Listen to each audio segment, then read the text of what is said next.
Hey guys, how's it going? Today in this video, I want to talk about how to read a plant tag. So what information to look for so that you can have more success in the garden. I know it can be confusing when you go down to the garden center and you see all these beautiful plants.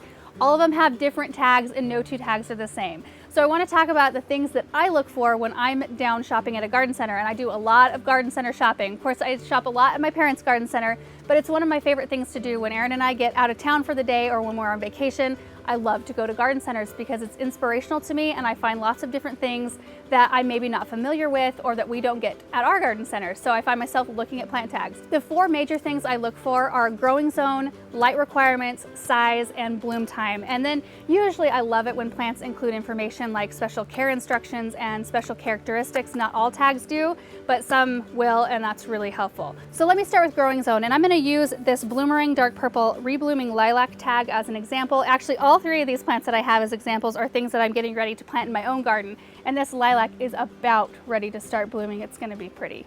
So, of course, the front of the tag, picture of the blooms with the name. You open it up and there's tons of information. So the first thing I look for is the growing zone, which is right here. It says that this lilac is a zone 3 through 7. I know that I live in a zone 5, so I know this plant will survive. If you're not sure what your growing zone is, you can watch a video we just put together on growing zones, kind of explaining what it is and showing you how you can figure it out. You can also ask somebody at your local garden center. They should know what growing zone you are. So if you're out and about and you're looking at a shrub tag, for example, and it says that it's a zone 5 through 8, and you live in a zone, let's say, of 4, you know that you cannot plant that plant because it will not withstand winter temperatures down as low as your winters get. However, if you're somebody that lives maybe in a zone 6 and you're looking at a tag that says zone 5 through 8, you know that it will survive in your area. So it's just really important to know because you can really eliminate a lot of plant choices just based on growing zone. You don't want to spend a lot of time learning about things that you won't end up surviving in your garden.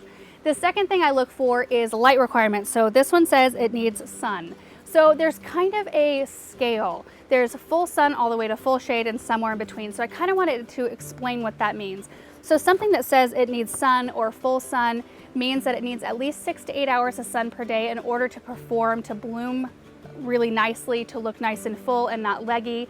And then right in between, it might say part sun, part shade, and that means it needs 4 to 6 hours of light. And then on the other end of the spectrum, we have full shade plants that need like 4 hours of sun or less. And usually if it's getting any sun, it needs to be morning sun and not afternoon because afternoon sun is a little bit too intense. Okay, so the third thing I look for is size. And this is super important, especially if you're dealing with shrubs, trees, or evergreens, because you want to make sure that the big structure pieces in your garden have plenty of space to grow.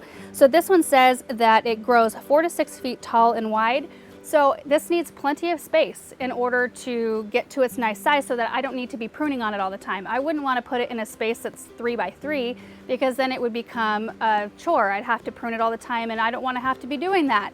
So just make sure that you're allowing enough space. It's not as important when you're dealing with perennials and annuals. You can kind of get away with putting them a little bit closer together than you can with other things. And I know it's a little hard because you look at this little shrub and it's like 2 feet tall right now and you never think it's going to get, you know, to this 6 foot tall size, but it will. The fourth thing I look for is bloom time. And right here it says this blooms in the spring, midsummer to frost. So this is kind of an amazing shrub. This is a lilac that reblooms all year. Not all plants do that, and that's why it's important for me to look for that on tags because I want to make sure every area in my garden has something interesting to look at all year long. I want to see blooms in spring and in summer and in fall, and then I like to make sure there's a little evergreen interest in every area or something especially pretty like an Arctic fire dogwood with really bright red stems. I want to make sure that every season has something pretty to look at. So that's something that's really important to me. And then, like I said, some tags will include additional care information or when to prune or how much water or fertilizer they need, as well as other special characteristics like whether or not they're drought tolerant or if they can tolerate wet soils, whether or not they attract hummingbirds or butterflies, or if they're deer resistant. So like this tag here gives you care, tells you to fertilize in the spring. It also tells you to prune right after blooming. It says it likes moist soil but well drained. And then not all tags are like this, but this one actually includes a planting guide with a picture, which is amazing. I love tags with lots of information. You can learn a lot of things by reading them. So let me just show you this annual and perennial tag here. I'll start with this perennial. This is an autumn frost hosta right next to me. Gorgeous foliage. Look at this plant. It's gonna be so pretty in the shade. So I can tell that it's a shade to part shade lover. It grows 12 inches tall, and then I flip it over and I can find zone information, light requirements, size, bloom time, and then it has special features and care there. This one actually has something additional. It says good things to pair it with. So what it looks really pretty paired with, and things that have similar requirements as far as light and water, which is really amazing. And then we have this annual tag. This is a Superbells Tropical Sunrise, which looks so pretty. So you flip the tag over and it gives you all that important information that I just went over, like zone, light requirement, height and width, bloom time. And then it also gives you fertilizer information like regularly for best results. It tells you it likes normal water, and then it also gives you some features like telling you it's heat tolerant, deadheading is not necessary. That's always a good thing to know. Save a lot of time knowing you don't have to deadhead something.